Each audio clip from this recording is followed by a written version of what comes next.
Our study of the creation of the First Nations Health Authority in British Columbia illustrates how a different approach was used to address a long-standing issue.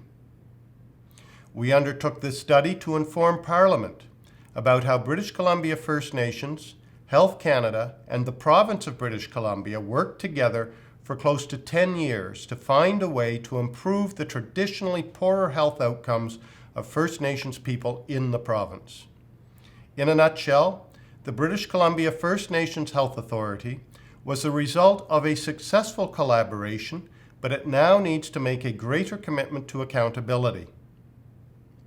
The study showed that through their sustained collaboration, the three partners overcame the long-standing structural impediments to providing services to First Nations that we identified in 2011, including uncertainties around funding and service delivery, to create the First Nations Health Authority in British Columbia.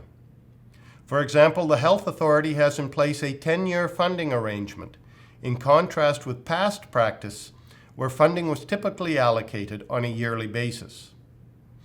As part of our work, we also conducted an audit of some elements of the First Nations Health Authority's accountability and governance framework.